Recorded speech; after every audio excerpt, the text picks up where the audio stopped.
Eu queria compartilhar com os irmãos e queria pedir que vocês colocassem de pé. Abra sua Bíblia aí no livro de Gênesis, no capítulo 2. Vamos ler aqui alguns versículos e vamos compartilhar junto com os irmãos, dividir, partilhar. Eu imagino que sempre quando a igreja se reúne, ali tem um bolo, mais ou menos assim, um bolo, sabe? Onde a gente parte ali, cada um come um pouquinho, se alimenta. Eu queria agradecer por essa família que está aqui hoje. Deus abençoe vocês, sintam-se à vontade. No livro de Gênesis, no capítulo 2, vamos ler a partir do versículo 4. Deixa eu ler aqui alguns versículos, acompanhe na sua Bíblia. Diz assim: esta é a gênese dos céus, da terra, quando foram criados. Quando o Senhor Deus os criou, não havia ainda nenhuma planta no campo, na terra, pois ainda nenhuma erva do campo havia brotado. Porque o Senhor Deus não fizera chover sobre a terra, e também não havia homem para lavrar a terra. Mas uma neblina subia da terra e regava toda a superfície do solo. Então formou o Senhor Deus ao homem do pó da terra, e lhe soprou nas narinas o fôlego de vida, e o homem passou a ser alma vivente. E plantou o Senhor Deus um jardim no Éden, na direção do oriente, e pôs nele o homem que havia formado. Do solo fez o Senhor Deus brotar toda sorte de árvores, agradáveis à vistas e boas para se alimentarem, e também a árvore da vida no meio do jardim, e a árvore do conhecimento do bem e do mal. Vamos continuar lendo. Saía um rio do jardim do Éden para regar todo o jardim, e dali se dividia, repartindo-se em 4 braços.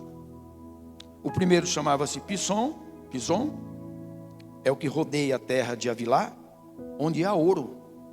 O ouro dessa terra é bom. Também se encontra lá o bidélio e a pedra de ônix. O segundo rio chama-se Gion, é o que circunda a terra de Cush. O nome do terceiro rio é Tigre, é o que corre pelo oriente da Síria. E o quarto é o Eufrates. Tomou, pois, o Senhor Deus ao homem e o colocou no jardim do Éden para cultivar e guardar. Amém? Feche seus olhos, ore comigo. Espírito Santo, eis-nos aqui mais uma vez. Por misericórdia, Senhor, tenha misericórdia de nós e que o Senhor possa ministrar os nossos corações nessa noite. Que os nossos lábios sejam apenas, Senhor, uma porta de entrada e saída do Teu propósito para cada um que veio aqui e cada um que vai nos ver através do YouTube. Nós oramos com Tua bênção em nome de Jesus. Pode sentar, meus queridos. Meus irmãos, todas as vezes que eu medito um pouquinho no livro de Gênesis, eu me empolgo e às vezes até choro, às vezes meus olhos enchem d'água quando eu estou lendo, de ver assim a maestria e a grandeza de um Deus que é o nosso Deus, em ver a grandeza de tudo que Ele fez. E ao mesmo tempo que a gente vê toda essa grandeza que Ele fez, tudo isso que Ele preparou para nós, você se depara com um mundo que virou as costas para tudo isso. Você se depara com uma ignorância tão profunda que nos entristece. Todas as pessoas que conhecem a palavra de Deus, que sabem o tamanho da graça, do favor e misericórdia de Deus, dificilmente ele vira as costas para o Senhor. Eu fico pensando muitas vezes, como que tem alguém que diz assim: eu não creio que exista Deus. Como é que tem alguém que diz assim: eu não acredito em Deus? Como que um ser vivo, que não tem domínio sobre sua vida em nada, a qualquer momento a vida dele é como diz lá em Tiago 4, né? É como se fosse uma névoa, uma neblina. Como que uma pessoa tão frágil, um ser tão frágil, tem a capacidade de dizer que não acredita em Deus? Mas não assuste você, que essa é a realidade do mundo que nós estamos vivendo. Olha, meus irmãos, eu comparo o mundo, eu sempre compartilho isso com as pessoas que tá mais próxima de mim. O mundo é um caminhão desgovernado numa ladeira sem freio. O mundo está assim. Salve-se quem puder. Salve-se quem puder. sabe? Assim está o mundo. Ninguém acredita mais em nada. Não acredita, irmão. E isso a gente sabe que é força do mal. E também para se cumprir a palavra de Deus. A Bíblia diz que o céu, ele é tomado à força. O céu não é facinho, não. Morar no céu tem um preço. O preço da morada do céu chama-se renúncia. E você olha para o ser humano e pergunta para ele. Muitas vezes vem até você, estou falando para pessoas que vêm até você, mas vem pedir ajuda, vem pedir socorro, e o que é que você fala? Você mostra os conhecimentos que você tem de Deus, e mostra as experiências que você tem com Deus, e mostra o que Deus fez com você. Mas entra aqui e sai aqui. Esse é o mundo que nós estamos vivendo. As pessoas querem ouvir o que interessa a eles. As pessoas querem ouvir aquilo que convém a eles. A palavra de Deus, irmãos, ela é disciplina, ela é força, ela esmiucia a pedra. Lá em Hebreus 4,12 diz que ela é capaz de, está lá escrito, Hebreus 4,12, ela é capaz de dividir alma e espírito. Ela é comparada a uma espada afiada dos dois lados. Ela é apta para discernir pensamentos. E lá diz que ela é viva e eficaz. A palavra de Deus, ela tem vida. A palavra do meu prefeito da cidade, a palavra do meu governador, ela tem um sentido que eu vou respeitar. Mas não tem a vida que tem a palavra de Deus. A palavra de Deus não tem.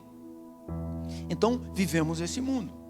Agora, o que eu queria compartilhar com os irmãos e queria dar um tema para essa palavra. A palavra é: fomos chamados para governar. Você pode repetir comigo? Diga: fomos chamados para governar. Olha que coisa linda. O propósito de Deus foi nos chamar para governar. O que é governar? Todo esse capítulo 2 vai explicar o que nós lemos, que nem chuva existia naquela terra. E se não tinha chuva, não tinha planta. A biodiversidade não existia. Naquele tempo não existia planta. Está escrito no capítulo 2, nós lemos alguns versículos, que apenas uma névoa subia, um vapor subia no chão, que dava uma certa umidade no solo. Mas não tinha chuva. Foi por isso que lá em Gênesis, no capítulo 6, quando Deus manda o dilúvio através de Noé, as pessoas se assustam. Porque Noé explicava detalhado: olha, Deus falou comigo e vai cair aqui um dilúvio. Talvez essa palavra dilúvio não existia na época, mas no mínimo ele falou o seguinte: vai vir muita chuva por esses dias. Prepara a tua vida, prepara a tua casa. O Senhor me mandou fazer uma arca, e nessa arca Ele deu uma ordem para mim colocar a minha família, mas está aberto para você também. Diz os conhecedores da Bíblia, os teólogos, que as pessoas se riam. Chegaram a chamar Noé de maluco, de velho gagá, porque estava falando uma coisa que não era real aos olhos humanos. E a fé, ela não é palpável, a fé, ela é sentida. Nós não andamos naquilo que vemos, nós andamos naquilo que cremos. Você pode dizer amém? Essa é a verdade. Então, assim como era no tempo de Noé, está sendo nos dias de hoje. Então a terra, ela não tinha chuva. O solo ali era apenas encharcado com o vapor e mais nada. Agora Deus, Ele começa a preparar um jardim. Ele começa a trazer vida para esse jardim. Ele começa a dar sentido a esse pedaço de terra chamado Éden. Agora Ele começa a dar sentido, porque Ele estava focando uma criação que seria menina dos olhos dele. Aleluia! Ele estava no pensamento focando em colocar algo que era especial para Ele. Porque diz o capítulo 1 do livro de Gênesis que no princípio Deus criou céus e terra, e a terra era sem forma e vazia. Então Deus criou a terra, criou tudo, estava aquilo ali sem forma, no sentido original, forma não estava organizado, era vazia, não tinha ninguém, estava parado. Mas Deus estava preparando algo para alguém especial. Quando eu medito nessa palavra aqui, sabe uma coisa que eu viajo e fico pensando? Quando vêm os nossos filhos, eu lembro com tanta clareza quando nasceram nossos três filhos. Primeiro o mais velho, aí veio o do meio e depois veio o caçula. As 3 oportunidades que meus filhos nasceram, eu chorei. Eu chorei de alegria. E as 3 oportunidades que eles nasceram, eu me esforcei. Sabe para quê? Para preparar o melhor para eles. Com toda a dificuldade da época que estava nascendo nossos filhos, eu no mínimo jogava um cal no quarto. Não era, Socorrinha? No mínimo eu jogava um cal. Fazia de tudo para comprar um berço. Fazia de tudo para comprar as fraldas da época que era pano. Fazia de tudo para ter pelo menos 2 pipos, 2 chupetas. No mínimo, eu se esforçava para isso. E havia uma expectativa durante 9 meses, à espera de alguém que era especial. Alguém que mexia com a gente, que a gente chorava. Na nossa linguagem humana, nós curtíamos ainda antes dele nascer.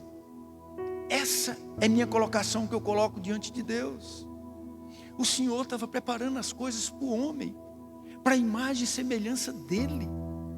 O Senhor estava fazendo tudo isso para nós.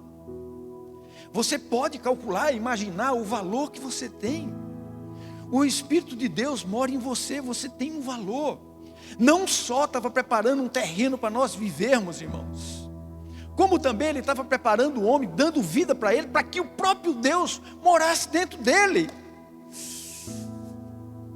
O Senhor amou a terra de uma tal forma, que enviou Jesus, o seu Filho, para morrer por nós. Não obstante a isso, Ele falou: eu quero morar dentro de você, porque eu não habito em templos feitos por mãos humanas, eu habito dentro de você. Isso, irmão, isso estremece dentro da gente, isso nos fortalece. Quando a crise vem, qualquer coisa vem, meu Deus, quem sou eu? De onde eu venho? E aí você percebe unicamente que a nossa criação, a nossa formação foi para governar o mundo.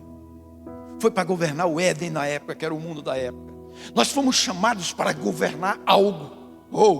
E não era qualquer coisa, era o mundo. Porque não existia vida, não existia nada. Quando veio, o Senhor criou água, criou as plantas, criou as aves, criou tudo. Mas quem que conduziria isso? Quem com maestria, quem com autoridade, quem que podia dar voz e respeitar? Irmãos, eu vi uma cena uma vez no zoológico da África. Um senhor ficou de frente de um leão. Ele enfurecido, estava trancado lá, e um senhor falou assim, ele fazia sempre isso, mandou abrir e foi para frente. O leão vem lá com toda a força para atacar ele. Parecia que ali ele dá só uma bucanhada. Talvez vocês já viram isso, eu já vi em alguns vídeos.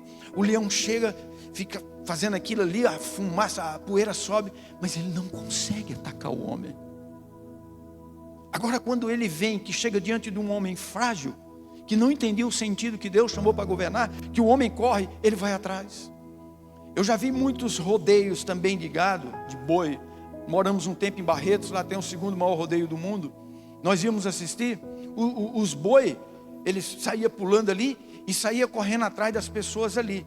Tinha gente, irmãos, que ficava de frente, ele parava ali e não conseguia. Então no mundo espiritual, os animais sabem que você tem um governo sobre ele. Não obstante a isso, mais uma vez, Deus falou para o homem: dá o nome de todos os animais, porque ele pertence a você. Você está entendendo quem é você? Talvez o Espírito Santo está falando, pessoas estão passando tantas lutas, tanta tribulação. Entenda que é para um propósito. Se não for para um propósito, é o diabo, então vai para Deus, jejum, oração, repreende isso em nome de Jesus. Porque não é essa a verdade que Deus tem para nós. Quando Ele diz para os discípulos ali, no mundo vai passar por tribulação, mas fica firme que eu venci o mundo. É porque Ele sabia que nós íamos viver isso, mas fica firme, vocês têm um governo. Então nós fomos chamados para governar e acabou. Agora, quem vai governar?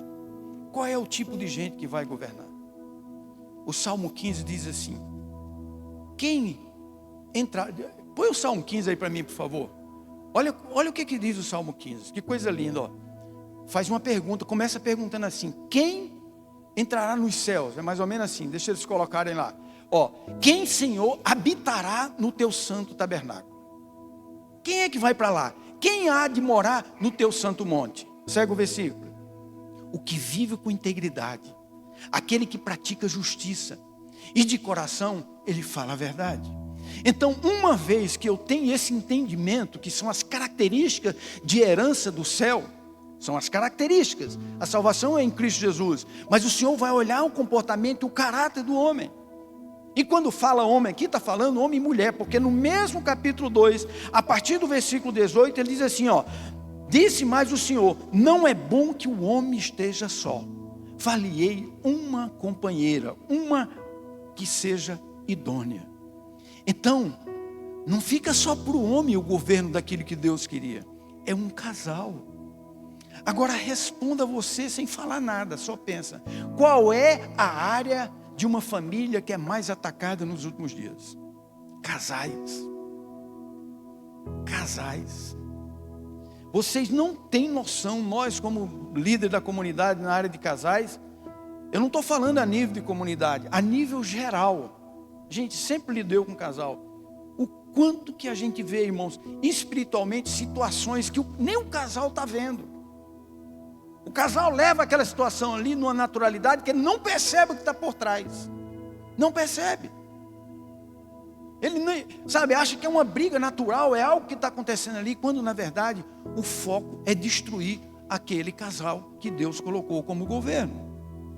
Então, aqui nesse capítulo 2, irmão, tem esses versículos que eu li, é um versículo, é um texto que define tudo que a palavra de Deus quer falar. É um texto que define tudo que o Senhor quer ministrar no nosso coração. Irmãos, tudo bem, eu tenho essa palavra que eu vou passar por tribulação, mas eu sei que eu vou vencer. Eu nasci de novo, eu não nasci para ser um perdedor. Maior é aquele que está em mim do que aquele que está lá fora. Está escrito, acabou. É segundo o que está escrito, e o que Deus diz é. O que o Senhor fala para nós é. Então, não existia nada. Agora Deus, Ele cria o homem. Ele cria e coloca naquele ambiente. Depois que Ele cria, Ele planta. Cerca de 2.000 árvores frutíferas tem ali, segundo os teólogos. Você imagina 2.000 árvores frutíferas? Manga, goiaba, laranja, tangerina, pocã, oxi, biribá, não sei o que mais. Todo tipo de fruta. Mas cerca de 2.000 frutas frutíferas estavam ali. Então Deus, o que Ele faz? Ele faz umas plantações para nós se alimentar e governar. E ali dentro, Ele coloca 2 árvores especiais, que foi a árvore da vida e a árvore do conhecimento do bem e do mal. O Senhor olha e diz assim para aquele casal que era para governar, e diz assim: de todas essas 2.000 árvores que você está vendo aqui, e as demais que você vai conhecer e vai dar nome, se alimenta. Mas só essas 2 árvores aqui, ó, essa daqui e essa daqui, não toca. Você tem aí, todas essas aí, deixa aqui. E aí entrou o que exatamente o mundo não entende. Os governantes que somos nós, muitos não entendem. Não sabem o que está por trás. A Bíblia diz que Satanás, em forma de serpente, mudou todo um projeto de Deus na vida daquele casal. Aquilo ali que seria maravilha, aquilo ali que seria especial, eles trocaram por um prazer imediato. E se você analisar quantas pessoas de bem, quantos homens e mulheres de Deus que nasceu para governar, troca um propósito, um projeto, uma obediência, meu Deus, uma honra de ser chamado governante dado por Deus, por 5 minutos de prazeres. Quantos casamentos se acabam 5 minutos de prazeres? Traição, adultério, assassinatos, roubos, homicídio, prazer numa droga, sabe? E aquilo ali em 5 minutos, homens de Deus. E a prova é que eles são de Deus, que quando eles caem no arrependimento, muitos ficam chorando desesperados.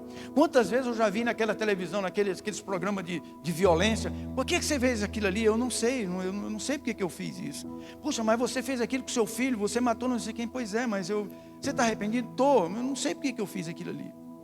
É uma força maligna, e o propósito é tomar esse governo.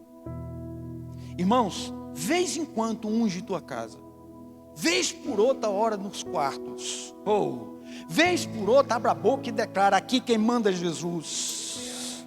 Vez por outra chama teus filhos, ora por eles. Nós estamos dando aula, começou Homem ao Máximo. O propósito é tratar o caráter dos homens, para que eles caminhem no propósito de Deus, para que eles entendam o que é o governo. E como a gente pega homens tudo torto. Estou descobrindo aqui ninguém não. Mas por quê? Porque a vida que leva, os ataques do diabo, muda, altera um propósito lindo que nasceu do céu, que é o homem e a mulher governar. Então, ele planta essas duas árvores. E aqui no capítulo 2, versículo 16, o Senhor, ele dá essa ordem para o homem. Ele diz, pode comer o que você quiser, mas essas duas árvores não. Porque no dia que tu comer, tu vai ter o conhecimento do bem e do mal. Aquele que foi caído do céu, o orgulhoso, o desobediente, o rebelde, que está lá escrito em Apocalipse, ele foi lançado sobre a terra. E junto com ele trouxe a terça parte dos adoradores de Deus, que eram os anjos de luz. E a Bíblia diz que eles estão aqui na terra. E Paulo viu. Paulo fez um jejum de 3 dias e 3 noites, com os olhos vendados. É um dos jejuns mais difíceis de ser feito. Eu só conheço uma pessoa, no meu meio de relacionamento, esses anos todos, que fez um jejum das vendas nos olhos. Ali você vê demônio. Ali você conversa com demônios. Se quiser conversar, porque eles vêm atacar. Você fecha os olhos. Por isso que quando a gente vai orar, a primeira coisa que a gente faz, fecha os olhos. Porque se você está em Deus, você fechando os olhos, você entra em Deus. Se você fecha os olhos, quantas oportunidades, momentos eu vi quando chegou o anjo. Eu vi quando o Senhor chegou, sem abrir os olhos. Quantas oportunidades, porque os olhos é janela da alma. Se eu fecho para o mundo, se eu estou adorando aqui, se eu fecho os olhos, eu não vejo você. Eu vejo Deus na minha vida. Então o apóstolo Paulo, ele teve esse encontro com o Senhor lá em Atos, nós conhecemos no capítulo 9. Mas lá na frente ele faz uma carta para a igreja de Éfeso e diz assim, a nossa luta aqui na terra não é contra sangue e contra carne, não é contra fulano, contra o embriagado ou contra o bandido, vamos matar, vamos dar um tiro, vamos resolver, vamos tirar essa corja, vamos matar, não é. Ele diz, a nossa luta é contra principados e potestades. Aí você vai entender o que é principado e uma potestade. São autoridades espirituais desse mundo invisível e tenebroso. São autoridades que procuram destruir os governantes. São autoridades que procuram destruir quem? Quem o Senhor fez tudo, criou céus e terra e colocou para governar. Só isso. João, ele escreve no capítulo 10, versículo 10, que esse, que já está derrotado, ele veio fazer 3 coisas, nós conhecemos. Ele veio matar, ele veio roubar e ele veio destruir. Matar seus sonhos. Ele veio roubar as tuas promessas. Ele veio destruir os teus planos. Porque Provérbios capítulo 16, versículo 1 diz assim: o homem faz planos. Então é bíblico você se planejar. A resposta certa vem dos lábios do Senhor. Mas está escrito que você tem que fazer plano. E quantos planos foram destruídos? Quantas promessas o diabo roubou? Talvez quem está me vendo aqui agora sabe que tem uma promessa que Deus deu para ele e ele está vivendo o contrário do que Deus falou. Se ele pesquisar, se ele buscar a direção de Deus, buscar a revelação de Deus, talvez ele tenha sido roubado. Muitos sonhos foram roubados. Esse é o propósito do inimigo, atacar o homem e a mulher, porque nós fomos chamados para governar. Há algo extraordinário aí dentro de você, que o mundo lá fora não entende, e nunca vai entender. Agora, o que nós vemos nos dias de hoje? O que a gente vê nos dias de hoje? A gente vê que quem está governando, está fazendo tudo errado. Quantos lares estão sem governo? Quantas mulheres que Deus chamou para governar, começar de casa? Porque a Bíblia diz lá em Provérbios, capítulo 14, que diz que a mulher sábia edifica a sua casa. E aquela que é tola, ela destrói. E quantos homens que Deus chamou para amar a sua esposa, para cuidar, para governar, para dar destino. O Salmo 127 diz assim, versículo 4: assim como flecha na mão de um arqueiro, assim serão nossos filhos no futuro. Isso é tarefa mínima, começando dentro de casa, que Deus está dando, está mostrando através da sua palavra, que Ele nos levantou para governar. Nos levantou para direcionar, para se posicionar, para tomar posse. Sabe, irmãos, E infelizmente isso está sendo perdido. O Espírito Santo de Deus está falando nessa noite que nós devemos nos levantar. Talvez Deus separou você para vir aqui, você que vai me ver no YouTube, para entender essa palavra. Deus te chamou para ser governo, para governar. Há uma autoridade na vida do homem. Nós somos os únicos seres viventes que Deus criou. Os únicos. A Bíblia diz no capítulo 1 que o Senhor criou céus e terra. A biodiversidade, árvore, planta, os peixinhos, os animais Ele criou. Mas é no homem, no mesmo capítulo, versículo 26 que Ele diz: o Espírito Santo, como se fosse, não está escrito assim, mas por ter sido uma palavra no plural, Ele diz: façamos o homem a nossa imagem e semelhança. É como se você fosse Deus aqui na terra. Você é parecido com Ele. Façamos o homem a nossa imagem. Imagem é aparência. Semelhança no caráter. Nós temos que ter o caráter de Deus. O caráter de Deus, Ele é puro, Ele é perfeito. O significado da palavra caráter é a soma dos erros com seus acertos. O Senhor é só acerto. Ele é um caráter perfeito. Meu Deus, quantas vezes Paulo disse: já não vivo eu, mas esse caráter vive em mim. Esse homem entendeu, irmão.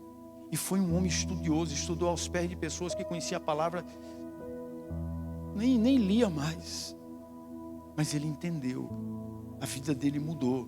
De perseguidor, passou a ser um adorador. Perseguido, mas um adorador a Deus. A única mensagem de tudo isso que você está ouvindo nessa noite para você é que, se você está passando momentos e se você não está sabendo como conduzir, aprenda uma coisa: Deus te levantou como governo. É como se o Senhor chegou e entregou a chave aqui, ó. Está aqui, ó. É sua. Não aceite qualquer coisa não, irmãos. Eu sei que a gente passa por dificuldade, por luta, mas pergunte para Deus. Pergunte para Ele qual é o propósito. Tem muita gente que o diabo está matando, está enterrando, sabe? Ele achando que está sendo provado por Deus. Por favor, tenha discernimento de espírito. Discerna o que está acontecendo na tua vida. Essa não é a verdade de Deus para você. O Senhor te chamou para governar. Amém? Vamos ficar de pé. Vamos orar ao Senhor.